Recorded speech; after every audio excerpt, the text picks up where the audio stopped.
네, 고맙습니다. 방금 소개받은 KT 김영수입니다. 오늘 발표 자료 만들 때 그리고 오늘 행사를 준비하는 이메일을 받고 제일 고심했던 부분이 첫 연사가 김영준 소장님이라는 얘기를 듣는 순간 아마 큰 얘기, 아름다운 얘기, 멋진 얘기들은 다 하실 거다. 그럼 도대체 나는 무슨 얘기를 해야 될까라는 게 고민이었는데 방금 드리고 싶은 얘기. 근데 이럴 줄 알았습니다.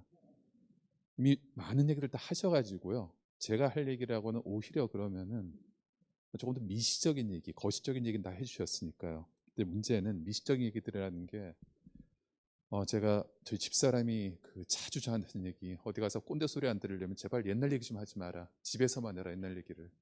근데 어쩔 수 없이 일부 제가 겪었던 옛날 얘기 조금 드리고요.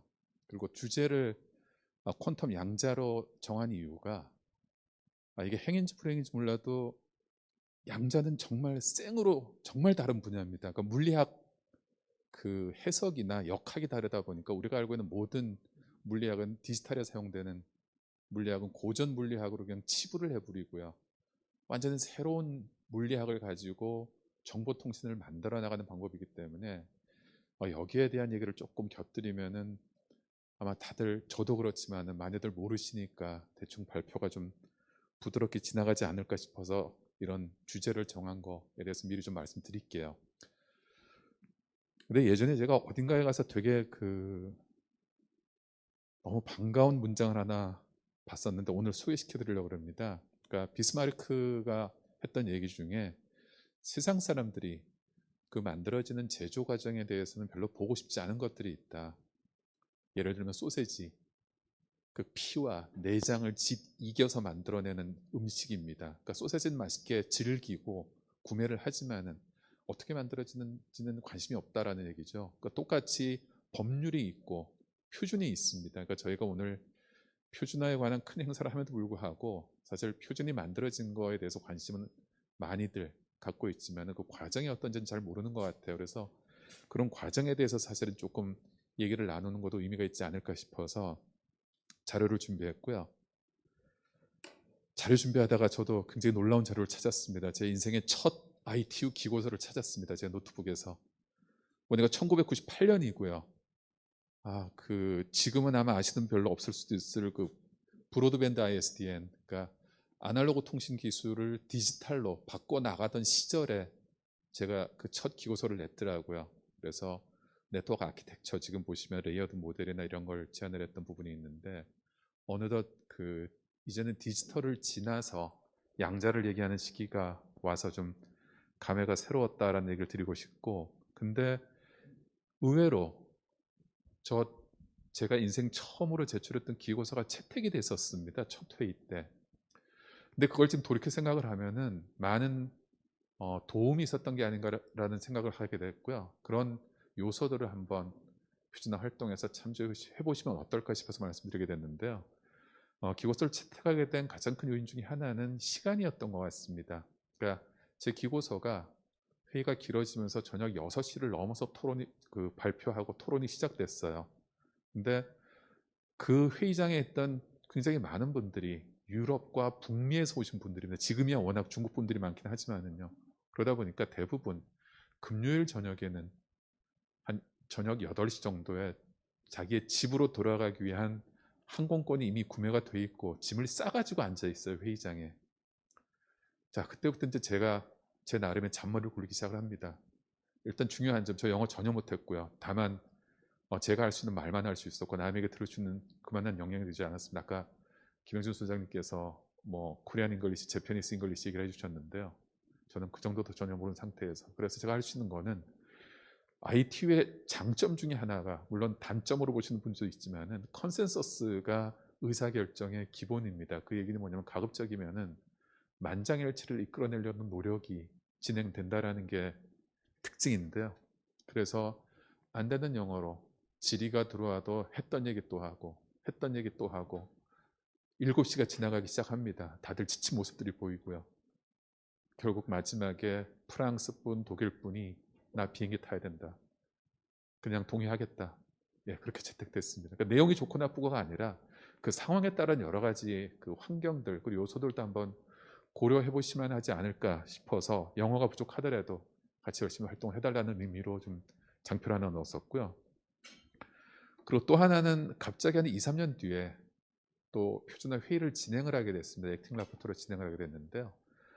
아마 그 당시에 제가 배웠던 ITU 미팅 리포트의 의사결정 표현은 agreed, was agreed, was not agreed 두 가지뿐이었습니다. 그러니까 제한된 게 동의를 받았느냐 혹은 동의를 받지 못했느냐였는데 하필 그 굉장히 평소에 친하게 지내던 외국 대표 참석자 한 분이 너무 간절하게 자기 이거 정부 그 과제로 하고 있는 업무다. 그래서 이게 not agree가 되는 순간 자기 더 이상 표준 활동 못한다.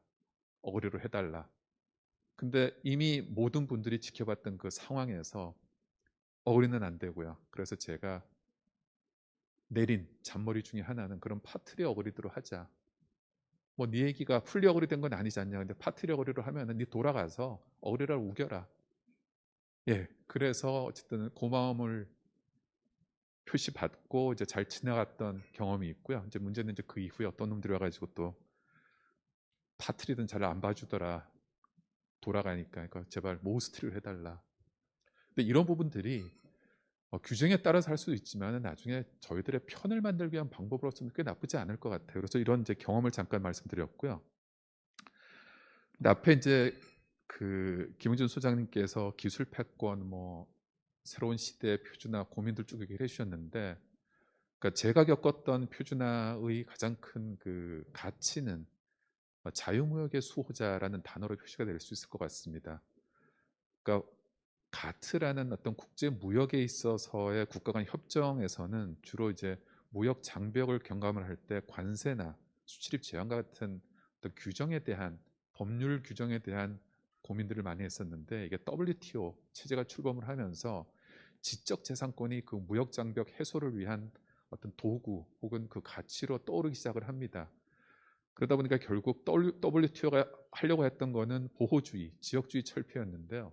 이때 표준이 되게 중요하게 활용이 됩니다. 그러니까 지금도 WTO의 헌장이나 규정을 보게 되면 어떤 내용이 있냐면은, 만약에 특정 국가가 수입이나 혹은 기술개발 협력에 대해서 자국만의 표준을 가지고 자국만의 기술을 가지고 무역 장벽을 구축하려고 할 경우에, 만약에 거기와 관련된 국제 표준이 있을 경우에는 그 국제 표준을 우선한다라는 어떤 합의 사항들이 있습니다. 그래서 이 자유무역을 위한 가장 큰 도구가 그동안 국제 표준이었거든요. 그래서 ITU 활동을 했던 기억 중에 한 2000년, 2010년대까지는 특히 미국 같은 경우에서는 상무성에 담당 고위 공무원이 국가대표 수석대표를 했던 것 같아요. 그러니까 자기들 그 무역에 있어서 어떤 장애가 되는 요소는 없는지를 살펴봤던 게 디지털 시대의 어떤 그 표준화의 역할이었던 게 아닌가라고 생각을 하고 있는데, 이제 양자 시대가 되면서 아까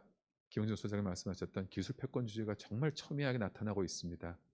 그러니까 지금 그 양자 기술을 개발한 입장에서는 이제 고통받고 있는 그 의사결정 사항 중에 하나가 진영을 선택하게 자꾸 만들어요. 그러니까 너 미국 편으로 올래, 중국 편으로 올래. 그러니까 이전까지 냉전 시대에는 사실 선택이 쉬웠습니다. 한국 전쟁도 있었고요. 그리고 자유 진영과 공산 진영이라는 선택의 여지가 없는 굉장히 명쾌한 선택 기준이 있었는데, 지금 미국, 중국 간의 무역 전쟁이 한동안 이어지다가 이제는 기술 패권 전쟁으로 넘어서고 있는데, 외교부 쪽의 얘기로는 무역 전쟁에서 미국은 중국을 포기한 것 같다, 이길 수 없다는 판단을 한 것 같다. 그래서 기술로 돌아선 게 아닌가라는 게 외교부의 판단입니다. 근데 한국 입장에서는 그렇다고, 어쨌든 가장 많은 그 우리 수출 액을 맡고 있는 중국 시장을 버리느냐, 그렇다고 안보와 관련된 미국을 또 버리느냐, 어떤 그 불일치, 우선적인 불일치되는 고민이 있어서 사실 선택이 굉장히 어려운 것 같아요. 물론 외교 측면에서는 굉장히 미국에 좀 치우친 부분이 있기는 합니다만, 어쨌든 이런 부분에 있어서 표준화가 과연 어떤 역할을 할 것인가에 대한 좀 고민이 있어야 될 것 같아요. 근데 양자 얘기를 들으면서 아까 제가 그런 얘기를 드렸습니다. 그러니까 양자는 사실 잘 모른다, 사람들이. 저도 그렇고요. 그럼에도 불구하고 지금 화면에 보시는 부분들은 2017년에 그 양자 기술에 대해서 스터디 그룹 17에 처음으로 제안을 했었습니다. 근데 그때는 조금 막연했던 것 같아요. 양자 컴퓨터 공격도 안전한 그 암호화 기술을 개발을 해보자라고 했었는데, 일단은 낯선 그룹이었고 저는 S13에서 오래 활동을 했기 때문에 일단 제안이 채택되지는 않았습니다. 그리고 역시 IT 활동하는 분들은 굉장히 익숙한다는 미영캐, 미국, 영국, 캐나다에서 반대를 했었고요. 그래서 그 다음에 스터디 그룹 13에 가서 양자 암호 네트워크라는 굉장히 명확한 타겟을 갖고 있는 표준화 주제를 제안을 채택이 됐는데, 이때도 역시 미국, 영국, 캐나다는 그렇게 긍정적이지 않았습니다. 다행히 뜻밖의 그 우호 세력이 도와준 기억이 있습니다. 그게 뭐냐면 부룬디에서 온 친구인데요.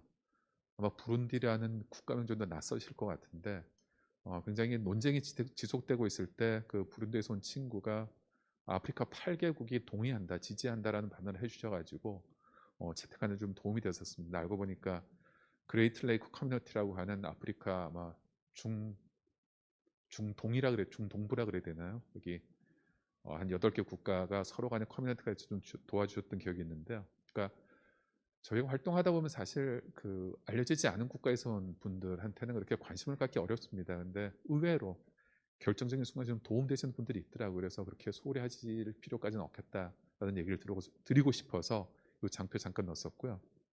그리고 전에 이거 이제 다른 데서도 한번 말씀드렸는데, 그래서 이제 양자암호 네트워크에 대한 승인을 2019년에 이제 받으면서 ITU 사무국으로부터 몇 개 그 넘버링, 권고한 넘버링을 몇 개 이제 추천을 받았습니다. 그래서 저희가 고른 거는 3,800이었고요. 아시는 우리 민속놀이 38 광땡처럼 좀 가치가 큰 표준이 있으면 좋겠다라는 생각에, 농담 아니고 진담입니다. 3,800을 골랐고요. 근데 이제 그때 겪었던 고민 중에 하나가 마지막까지 미국이고 캐나다에서 반대를 했습니다. 그러니까 양자 기술에 대해서 ITU가 표준화하는 거를 지지하지 않는다. 근데 그 속내는 따로 이제 막 협상을 해보니까 속내는 프레임워크라는 단어가 이제 뭔가 강제적인 느낌을 갖게 한다. 앞으로 만들어지는 표준에 대해서. 그러니까 그거를 오버뷰로 바꿀 경우에는 지지하겠다라는 게 당시 S13 의장의 중재안이었고, 저희는 표준 채택을 좀 우선시하다 보니까 오버뷰라는 타이틀을 바꾸는 조건으로 이제 합의가 됐었습니다. 그러니까 이럴 때 이렇게 단어 하나 바꾸는 걸로 지지를 이끌어내는 능력도 역시 표준 활동을 하면서 필요한 게 아닌가 싶어서 잠깐 삽입을 했고요. 그리고 이제 앞쪽에 역시 제가 자꾸 김영준 소장님이 워낙 많은 얘기 해주셔가지고 김영준 소장 말씀을 기반으로 이제 얘기를 이어나가고 있는데요. 그 디지털 대전환의 시대라고 말씀을 해주셨는데 맞습니다. 지금 디지털 대전환의 시대인데, 가만히 생각해 보시면 아까 제가 제 첫 기고서가 아날로그 기술을 디지털로 바꿔가는 그 시절에 있었던 그 표준화 기고서라고 말씀드렸습니다. 그 기간을 생각을 해보시면은 30년이 안 돼요. 그러니까 30년이 안 되는 시간에 데이터 정보의 디지털라이제이션, 이거는 저희들 디스크 같은 저장 매체라든지 혹은 저희들 전화, 그러니까 음성 전화에서 전전자 교환기로 바꿔나가는 그 과정이 시작되고, 디지털 인터넷이 전국에 깔리고, 그리고 모든 인터넷 기반의 디지털 트랜스포메이션이 지금 진행되고 있는데, 이 짧은 기간이 여기까지 왔습니다. 그렇다면은 양자 시대는 또 양자 대전환은 언제나 올까라는 생각을 해보면 더 짧을 수도 있지 않을까라는 기대감보다는 우려일 것 같습니다. 그러니까 양자 자체는 사실은 한 100여 년 이상 사이언스 영역에서 머물러 있었어요, 지금까지. 근데 한 3년 전에 그 구글에서 양자 컴퓨터로 기존의 슈퍼컴퓨터를 뛰어넘는 성능을 보여주면서 이제 양자 인더스트리가 만들어지기 시작을 했고요. 이제 곧 그렇게 만들어진 양자 센서, 양자 컴퓨터들이 양자 통신으로 묶이면서 양자 인터넷이 만들어질 거고요. 그러고 나면은 역시 양자 트랜스포메이션 시대가 올 텐데, 제가 이제 이 얘기를 드린 이유가 과연 그럼 한국은 준비가 돼 있을까라는 얘기를 잠깐 드리고 싶었는데요. 그 전에 그 인터넷 얘기는 사실은 제가 얘기 안 드려도 다 알 것 같은데, 어쨌든 비싼 디지털 컴퓨터의 그 캐패시티를 공유하기 위해서 원격지 간의 통신을 위해서 만들어진 게 디지털 인터넷인 듯이, 퀀텀 컴퓨터도 지금 이제 막 만들어져서 여기저기 깔리고 있습니다. 그래서 양자 인터넷 개발을 위한 경쟁이 벌어지고 있는 게 이제 현실인데요. 자, 디지털 시대에서만큼 어쨌든 한국은 글로벌 탑에 대해서는 자부해도 좋을 것 같습니다. 여기 이 자리에 계신 많은 분들의 노력도 같이 포함되어 있고요. 선배분들 그리고 현직에 계신 분들의 노력이 있어서 글로벌 탑 수준까지는 진행을 했습니다. 근데 제가 양자 노래 부르고 있는데 안타깝게도 양자 기술은 지금 주요 기술 중에서 선진국 대비 가장 뒤처져 있는 기술입니다. 한국이. 그 이유가 계속 사이언스 영역에서 머물러 있다 보니까 이 기초 기술에 대한 연구자들이 많지 않았고요. 그리고 그 양자 기술을 그 산업화를 어떻게 해나갈지에 대한 인식이 아직 부족한 부분이기 때문에 현재에서는 한국이 좀 많이 뒤처져 있는 게 현실입니다. 근데 문제는 앞으로도 잘 할 것 같냐라는 생각을 해보면 또 그러지도 않을 것 같다는 게 고민이에요. 그러니까 지금 보시면은 주요 국가별로 양자 기술에 대한 R&D 투자 규모입니다. 작년인데요. 지금 싱가포르, 이스라엘이 한국보다 훨씬 앞서 있고요. 그리고 글로벌 탑은 중국입니다. 생각보다 중국이 어마어마한 투자를 하고 있고요. 그래서 아까 앞쪽에서 잠깐 미중 기술 패권 얘기 드렸는데 양자 기술에 관한 한 중국은 글로벌 탑 2 레벨입니다. 미국과 쌍벽을 이루고 있고요. 어쨌든 한국은 앞으로도 밟지 않을 것 같다는 고민인데 그 와중에 지금 경쟁국들은 사이언스 영역에 머물러 있던 양자 기술을 이제 산업화하는 데 주력을 하고 있습니다. 근데 각 국가별로 혹은 지역별로 최근에 만들어진 단체들입니다. 양자 관련된. 근데 모든 단체들의 그 TOR에 써 있는 내용을 보면은 퀀텀 인더스트리를 빨리 활성화시키고 뭔가 자국의 산업계 활성화를 이 양자 기술로 이루겠다는 게 목표거든요. 근데 양자 인터넷이 굉장히 어렵습니다. 이게 왜 그러냐면은 아까 얘기드린 양자 물리학은 우리가 알고 있는 고전 물리학하고 완전 다른 영역이에요. 그러니까 우리 현재의 지식으로는 이해할 수 없는 굉장히 이상한 일들이 많이 벌어지는 게 양자 세계입니다. 근데 그걸 이해를 해서 부품을 만들고 소자를 만들고 시스템을 만들고 양자 인터넷을 만들어 나가는 과정은 정말 힘든 과정일 거다라는 게 현재의 우려사항 중에 이제 대표적인 내용인데요. 근데 여기에서도 또 사실 미국, 영국, 캐나다가 또 간섭을 방해를 놓습니다. 저희가 오버뷰 오브 퀀텀 인터넷이라는 IT 이제 표준화 과제를 작년에 이제 제출을 했습니다. 신규 표준화 과제로. 근데 미국, 영국, 캐나다의 일관된 반대. 퀀텀 인터넷이라는 단어는 그리고 인터넷이라는 단어는 IETF에서 사용하고 있는 용어로 혼선을 피하기 위해서라도 퀀텀 인터넷이라는 단어 쓰지 말았으면 좋겠다라는 게 일관된 반대였고요. 그래서 피치 못하게 합의된 단어가 퀀텀 이네이블드 퓨처 네트워크입니다. 정말 뭐 하자는 얘기인지 전혀 뜻을 알 수 없는 타이틀이 돼버렸는데요. 혹시라도 나중에 저 QEFN이라는 단어 보시면 이게 양자 인터넷이구나 라는 걸 좀 알아주시면 좋을 것 같고 여전히 미국, 영국, 캐나다의 견제를 극복하는 건 숙제일 것 같습니다. 김현수 소장님 말씀 따라 미국이 또 ITU의 선출 집도를 그렇게 리딩하고 있는 상황에서 앞으로도 어떻게 극복해 나갈지가 꽤 큰 숙제가 될 것 같은데요. 제가 지금 계속 양자 중요하다, 양자 좋은 거예요 하면서도 또 어려울 것 같아요. 우리는 안 될 것 같아요 라고 얘기를 계속 하고 있습니다. 근데 거기에는 또 다른 기회이자 위기의 요소가 있는데요. 제가 양자 인터넷을 얘기를 드린 이유가 양자 센서, 양자 컴퓨터 기술 개발 경쟁이 여전히 되고 있는데 소위 말하는 소부장, 소재 부품 장비 쪽에서는 너무 뒤져 있습니다. 한국이. 그러니까 차라리 정보통신의 영역, 산업부가 아니라 정보통신의 영역에서 인터넷으로 먼저 달려가는 게 어떨까라는 게 한 가지 제안 드리고 싶은 부분이라서 양자 인터넷을 얘기 드리고 있고요. 지금 보시는 그 텍스트는 IRTF, 그러니까 ITF보다는 조금 장기 프로젝트로 기술 표준을 만들어 나가는 게 ITF의 그 형제 단체인데요. 여기에서 퀀텀 인터넷 리서치 그룹이 이미 2019년에 만들어졌습니다. 그리고 현재 2개의 RFC를 개발하고 있는데요. 여기에 되게 재밌는 그 서술이 있습니다. 뭐냐면은 그 네트워크 엔지니어 그리고 네트워크 리서처 들을 위한 어떤 인트로덕션을 이 문서가 준비하고 있다는 이게 뭐냐면은 그렇게 ITF에서 인터넷 기술 표준을 개발해왔던 그 전문가들조차도 양자 인터넷 표준을 만들려다 보니까 양자 물리학에 대한 이해를 안 하면은 뭔가 진전이 없었던 거예요. 그래서 현재 이 문서들은 양자 물리학에 대한 소개, 그리고 양자 물리학의 어떤 요소들이 양자 인터넷으로 갈 수 있는 핵심 기술이 될 것인가를 서술을 하고 있습니다. 이 얘기는 뭐냐면은 아직 양자 인터넷에 대한 첫 표준이 나오려면은 적어도 한 2년의 여유가 있지 않을까라는 생각을 하고, 우리도 따라잡을 수 있지 않을까라는 기대감이 하나 있고요. 근데 저 수백 수천 명이 모이는 IETF조차 저러는데 국내 양자 연구자가 통틀어서 산학연 다 합쳐서 100명이 안 된다라고 얘기를 하고 있습니다. 우리가 따라갈 수 있을까 하는 고민들을 이제 말씀드리고 싶은데, 그럼에도 불구하고 어쨌든 기회가 있는 분야인 것 같아요. 그래서 표준화에 대해서도 저희들이 잘할 수 있는, 빨리 나갈 수 있는 분야 중에 하나로 퀀텀 인터넷을 좀 지켜봤으면 하는 생각입니다.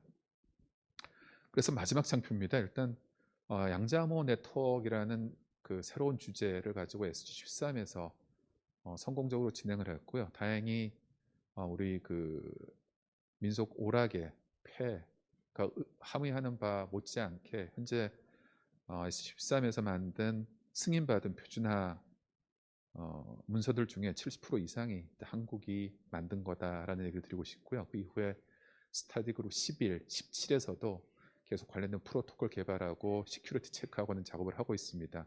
그럼 이제 앞으로는 양자 인터넷 관련된 ITU 표준이 진행이 될 때 혹시나 그 좋은 의견 있으시면 넘버링, 좀 의미 있는 넘버링 좀 추천해 주시면 그런 거 좀 잘 반영을 해서 ITU에서도 양자 인터넷에서도 계속 진행을 하겠습니다. 그래서 마지막 정리는 특별한 내용 없고요. 어쨌든 저희가 디지털 시대까지는 참 한국이 성공적으로 잘한 것 같아요. 그리고 저는 개인적으로 굉장히 감사하고 있는 그 아이템 중에 하나가 TTA에서 그 ICT 표준 전문가 프로그램 한 20여 년 가까이 이끌어오고 계신데 어쨌든 굉장히 큰 성과를 내고 있는 것 같습니다. 그래서 퀀텀 시대는 어쨌든 기존의 물리학과 다른 형식의 양자 물리학으로 만들어지는 세상이기 때문에 아직은 시간이 걸리고 좀 고통스러운 길이 될지라도 좀 관심들 갖고 다시 한번 디지털 시대 못지않은 성과를 저희가 냈으면 하는 바람입니다. 고맙습니다.